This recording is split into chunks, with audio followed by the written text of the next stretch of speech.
Hola guys, Halo. ketemu lagi sama gua di channel podcast Feb 78. Dan hari ini kita ngobrol-ngobrol santainya dengan sebenarnya dari kemarin kok gua kebawain orang ini mulu ya, karena memang udahlah kemarin sekali dia pengen terus dong masuk di YouTube gua, pengen terus masuk di podcast gua biar terkenal ya kan. Nextnya lu nggak usah ikut aja, ya. Gua sebentar lagi mau Nextnya lu nggak usah ikut, gua aja ambil alih. Dia yang mau jadi Feb 78. Ada Om Cem, Right Like Cem. Halo Om Cem, apa kabar? Halo semuanya.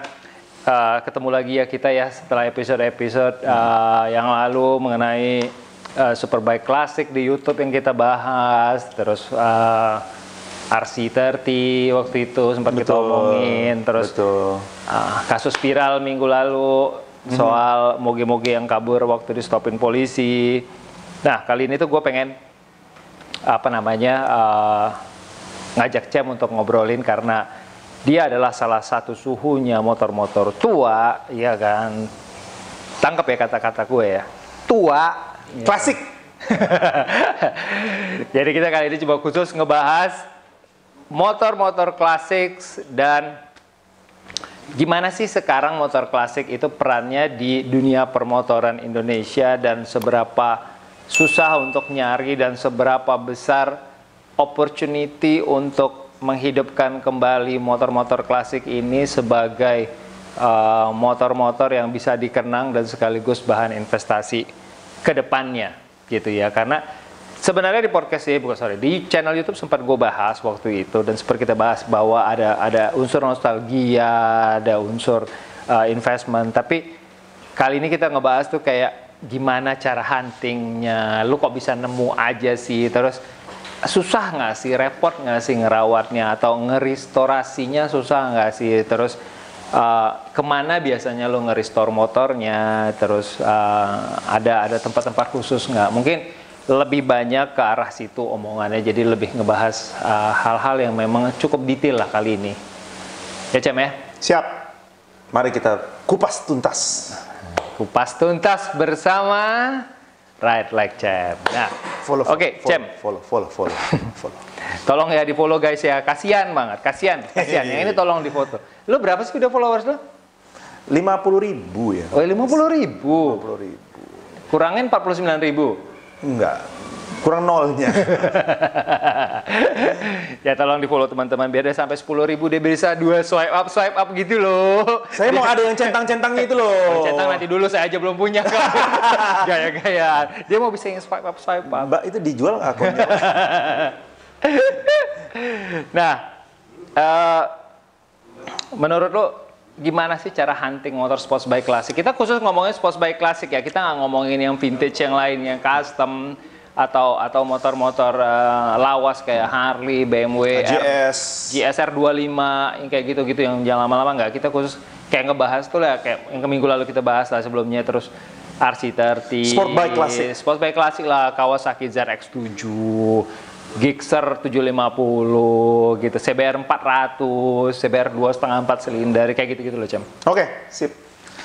Jadi sebelum kita bahas itu, gue mau ngomong begini. Jadi dia selalu ngomong gitu ya. Sebelum kita ke situ kita ngomongnya di belakang. Kayak paling bener. Udah pasti bener. Oh iya, pasti. Ya makanya gue ajak lu sih. Terus. Gini, zamannya kita main motor, zamannya situ main motor, zamannya papi kamu main motor, ada yang sudah main motor. Hah? Bener nggak? Iya juga. Iya bener. Terus maksudnya apa? Jadi yang naik motor, itu penonton gue mau ngelempar. Gimana ini? Saya agak gimana ini? Kita punya audiens. Jangan menyebar teror ya. Jadi gini, kita itu kan main motor, orang-orang taunya sekarang itu R1M, taunya ZX10R, Panigale, taunya apa lagi? Gixxer 1000, HP4, BMW R1000, S1000R. Pada zamannya dulu itu, ada juga jagoan-jagoannya. di eranya. Pada eranya masing-masing. Pada eranya masing-masing. Jadi om-om kita tuh dulu, omnya saya itu berarti mbahnya kamu tuh. Ya, om-om saya itu dulu itu udah main motor. Ada juga Waktu yang zaman saya masih jadi bergejil tuh.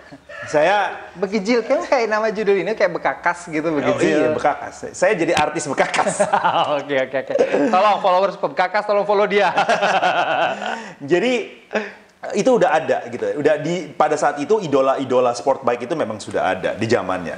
Lihat kita sebut early 80s, mid 80s itu dimulainya itu oleh Suzuki di GSX R 750. Oke. Ya, habis itu Honda bikin tahun 87 VFR 750R. Yeah. Yamaha juga bikin OW01 FZR 750R. Itu semuanya legend-legend tuh. Ya, legend-legend. Yeah. Legend-legend. Jadi yang mau gue ngomongin itu adalah pada saat itu, pada zaman itu pun ya itu udah jadi idola gitu. Motor-motor itu udah jadi motor-motor poster bike. Yeah. Poster bike yang nggak punya motornya tapi punya posternya gitu loh. Yeah. Di kamar. Ya kan, gue tuh dulu pada waktu masih kecil itu poster di rumah gue itu poster motor sama poster Playboy, gitu kan ya? Kamu rusak ya? Lo kan kecil udah punya seni, udah punya foto Mana Playboy, gimana sih? Wah itu, jadi itu Kecepatan tua dia zamannya.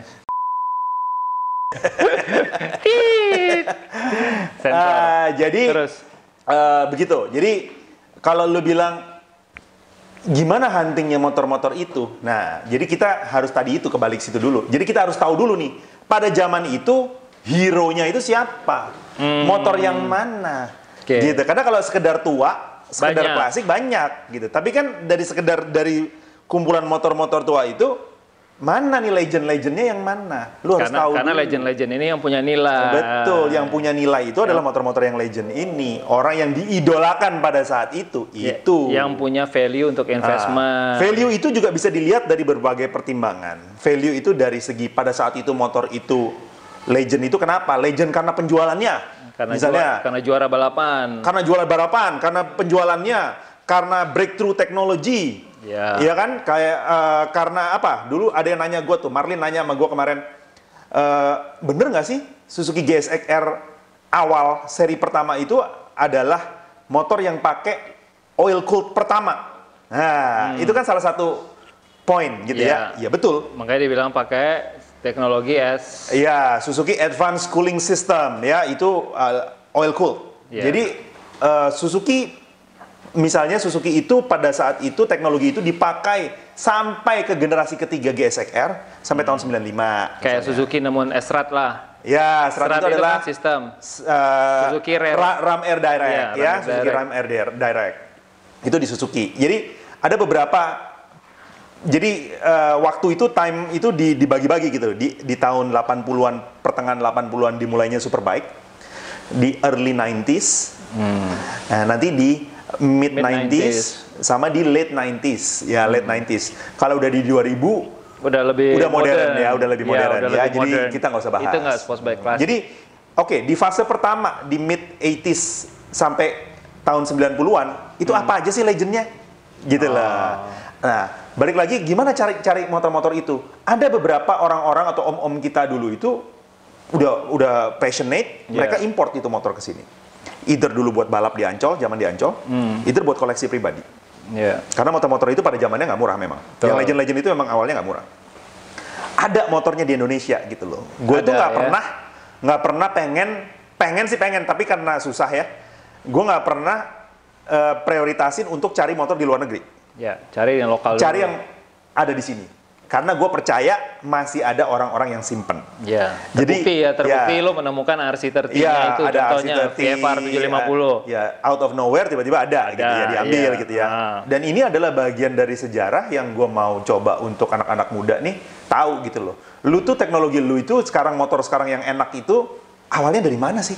Ya. Ini loh, DNA-nya dari sini loh, gitu loh. Itu kan jadi bisa diceritain tuh story-nya. Betul. Gitu. Tapi kalau kita ceritain story kan panjang, nggak akan mungkin nih, ya kan?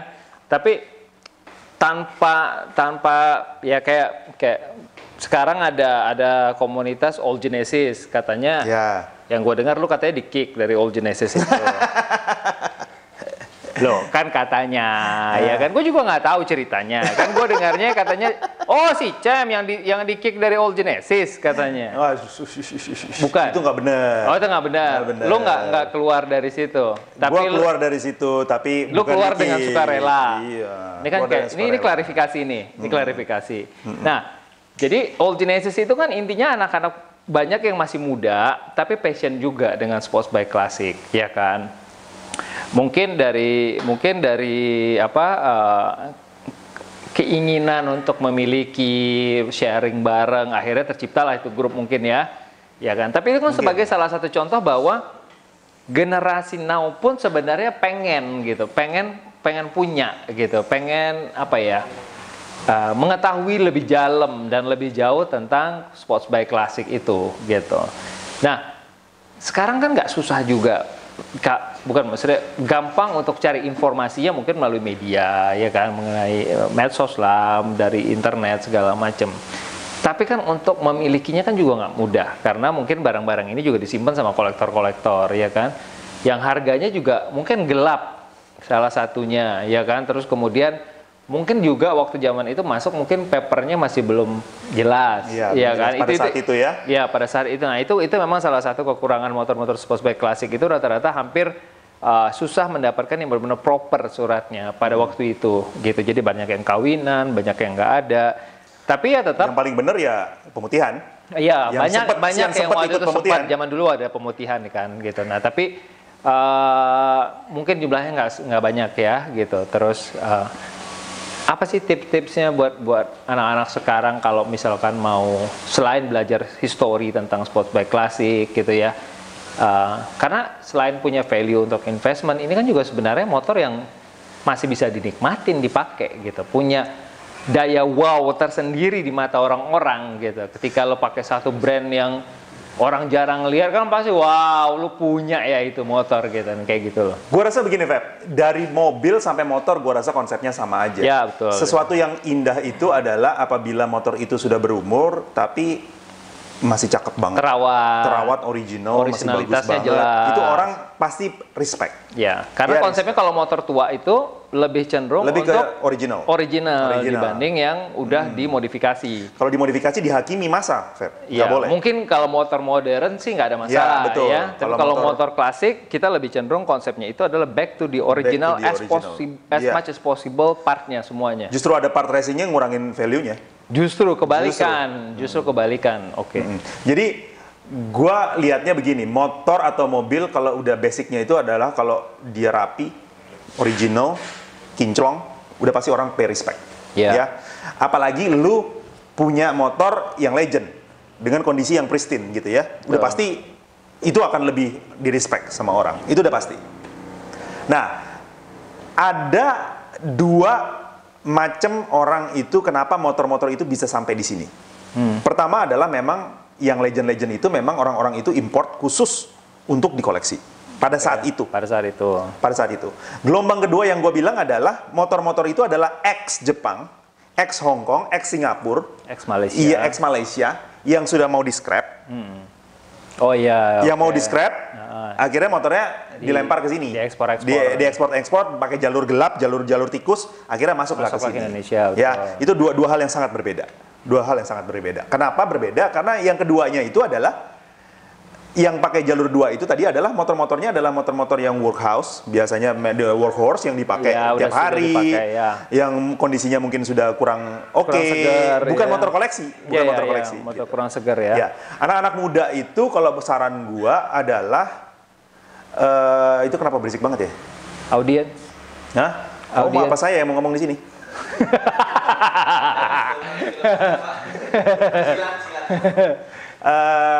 Gua rasa gue jadi nggak enak nih moodnya nih anjing. Ada yang marah. Payah di audiensnya berisik. Kamu kalau saya habis ngomong tepuk tangan gitu loh. Biar rame. Jadi maksud gue gini, kalau mau belajar, kalau mau pakai motor tua atau motor klasik, sebaiknya lu pelajarin dulu historinya ya. Gue selalu menyarankan adalah lu pelajarin dulu. Jangan sampai lu pakai motor yang namanya motor klasik itu tabu. Kalau lu ketemu komunitas terus ditanya, ini motor apa? Lu nggak bisa jawab. Lu Bingung. cuma bisa jawab, oh ini ZX 400, ZX 4 atau ZX 400R. Terus lu nggak bisa lagi cerita lagi, gitu loh. Iya. Itu gue Ketahuan kurang lah serak. udah, ya. Iya, gue nggak Ketahuan mau. lah bahwa lu nggak punya knowledge. Iya, lah. lu nggak punya knowledge. Jadi lu tuh kesannya jadinya lu itu punya motor itu ya karena lu harus punya motor itu atau pengen doang. lu bisanya dapatnya motor itu, Ya. gitu loh. Nggak boleh, gitu. Jangan kayak gitu. Jadi apapun motornya, gue nggak pernah bilang motor ini jelek, motor itu bagus ya. Ya. Semua motor gue rasa kalau kita cinta pasti bagus. Ya, Gitu dia ya. punya. Tapi Nah, gue maunya mereka lebih paham lah Oke. apa itu. Nah, ketika mereka setelah belajar histori, ya kan mereka coba cari-cari di market, ketemu nih. Tapi kan belum tentu kondisinya seger, ya kan? Belum tentu kondisinya original. Mudah nggak sih di Indo itu untuk nge-restore motor? Gue rasa begini ya. Specifically ini motor-motor tua ya, gitu, motor-motor klasik gitu. Gue rasa sekarang banyak sekali bengkel-bengkel yang bisa dalam tanda kutip restorasi, gitu ya, restorasi. Tapi buat gue restorasi itu sebetulnya itulah sebetulnya yang sangat penting ya. Di samping lu dapat bahan motornya, bagaimana kualitasnya. Kayak di Amerika ada Iconic Motobikes ya. Ya. Itu salah satu menurut Karena gua teknik merestorasi rumah itu, restorasi yang teknik merestorasi itu nggak semua orang sebetulnya bisa. ya. Gitu ya, nggak semua orang tuh bisa. Jadi dari cara pengecatannya, dari cara spare part, sourcing spare partnya, dari cara dia merenew. Contoh nih ya, botol-botol kayak botol radiator tuh, Feb. Ya. Itu tuh sebetulnya bisa di-renew dengan chemical khusus. Ya. Ya, contoh plastik-plastik hitam itu bisa direstorasi dengan chemical khusus iya. supaya bisa hitam, benar-benar hitam lagi tuh, kayak situ, gitu ya. Jadi Ya udah ya, kita selesai dulu ya podcast kita kali ini. selesai ya? Terima kasih. belum selesai nih. Kurang ajar. Saya tuh ngomongnya sedikit yang loh, punya padahal. podcast di Sensi dia, celah-celah. sensi. Jangan bawa-bawa hitam di sini. Bawa Wakanda boleh. Jadi ya itu ada beberapa teknik-teknik yang namanya restorasi dan gua rasa lu tergantung budgetnya juga ya. Lu nggak bisa berharap lu bayarnya sedikit terus lu maunya hasilnya bagus. Enggak dong, iya. Hasilnya istimewa, istimewir. Gitu Karena ya, restorasi itu butuh waktu. Butuh waktu, butuh passion. Ya. Ketelatenan, malah kadang-kadang ketelitian. bengkel-bengkel restorasi itu Dan lo masih tahu restorasi itu kan lo mesti harus punya contohnya, Betul. precedence-nya. Jadi lo mesti Iya. cari katalog-katalog lama. yang harus aslinya. dihindarin tuh begini, Fer. Lu punya motor tua, duit lu ngepas gitu ya, lu bisanya beli motor tua, terus lu mau motor tua itu jadi bagus, hasilnya nanti jadi berantakan. Ya nggak bisa. Karena gini, satu kuncinya adalah, lu kalau mau main motor tua itu nggak murah. Betul. Jadi dulu kalau lihat ngomong kasta nih, lu pakai motor Jepang itu udah nggak rusak, enak dipakai, lu tinggal belanja aksesoris. Kalau lu mau lebih delicate lagi, lu ke motor Itali, eksotik, baik, agak-agak rewel-rewel dikit. Tapi itulah seninya. Ya. Gitu kan? Kalau lu udah lewatin itu semua, lu akhirnya cari motor tua, gitu, motor klasik gitu loh. Karena Ya. motor klasik itu memang butuh effort banyak Ya, banget. kayak gue lah sekarang kan gue lagi lumayan bosen nih sama motor-motor modern nih setelah koleksi gue. Jadi makanya akhirnya kemarin gue beli NSR 2,5, beli RC13. Abis ini gue nggak tahu gue dapat barang tua apa lagi. Tapi karena ya dan gue udah ngalamin nge-restore sih setengah mati sih lamanya. Ya Duitnya kan, aja kasih saya yang beli nanti, tenang. Susah. Aman-aman. Jadi Susah sih dia kalau lu ya tapi kalau lu mau nge-restore sih dia jago sih. Walaupun dia nggak punya bengkel tapi dia bawelnya sama kayak yang punya pabrik. iya, jadi kadang-kadang udah suruh berhenti, Mas. Saya baru mau mulai, Mas. Tolonglah, Mas. Ya, dikit lagi. Jadi buat gua memang orangnya agak bawel, tapi dalam artian baik ya. Dalam artian gua tuh tidak pernah mencemooh orang atau apa gitu. Gue cuman pengen mereka itu semua bisa lebih baik. Ya, bisa lebih baik. Karena kita saling mengkoreksi, betul. saling belajar. Gue juga masih belajar, bukannya suhu, masih belajar juga. Tapi ya paling nggak Ya, kita suhu sama-sama level 1 lah. Ya, sama-sama lah, Ya, sama-sama kan? belajar lah ya. Jadi yang paling keblinger itu adalah lu budgetnya pas-pasan, lu mau dapatnya motor tua, terus lu mau balikin lagi itu motor jadi bagus lagi, akhirnya belepotan. Partnya pakai CDI Shogun. Oh, Ya, jangan. yang penting nyala gitu, yang penting Nggak nyala. boleh, Terus spare partnya kanibal sana kanibal sini pakai apa, pakai ini. Nggak boleh. Nah, itu yang salah gitu, jangan. Jadi sayang gitu loh. Jadi kalau gue bilang sih sebenarnya dalam hal ini itu pertama lo pelajari dulu deh sejarahnya Betul. motor-motor itu. Kemudian yang kedua, kamu berisik banget sih ya. Penonton berisik. Kalau lapar di sebelah sana, Mas. Ya. Satu, kita harus pelajari dulu sejarahnya, ya kan. Kemudian cari source-nya, ya kan. Cari kalau bisa motornya yang less restorasi. Tapi kalau mau restorasi Paling nggak harus lengkap. sediain waktu. Paling nggak motornya lengkap. Iya, lengkap lah. Terus nyari partnya pelan-pelan, ya kan. Bukan duit yang kecil, tapi once itu completed, itu kesenangannya luar biasa dan itu rewarding value- sekali. Ya, value investmentnya lu nggak bisa nilai. Jadi ketika ada orang mau bilang, gue bayarin deh motor lo, gue lu bisa dengan sembarangan bilang, lo berani bayar berapa? Nah, kayak gitu loh. Jadi di situ satu nilai hasil restorasi investment lo terhadap satu motor klasik gitu. Makanya sekarang hidup lagi nih cerita motor klasik itu gara-gara itu sebenarnya. Jadi termasuk banyak juga kolektor-kolektor yang mulai goreng-goreng harga, pedagang yang mulai goreng-goreng harga juga. Tapi karena apa? Karena peminatnya mulai naik, trennya mulai ada, dan kemampuan belinya juga ada.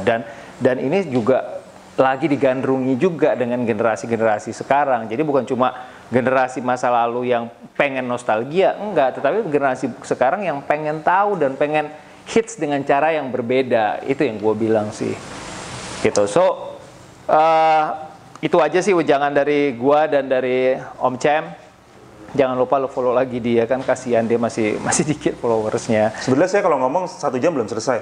Ya, ini gua harus cut karena kalau enggak dia nggak selesai. Gue bisa tidur di sini, bangun besok pagi dia masih ngoceh, itu masih bisa kayak gitu. Jadi kita akhiri sampai di sini, sampai podcast next.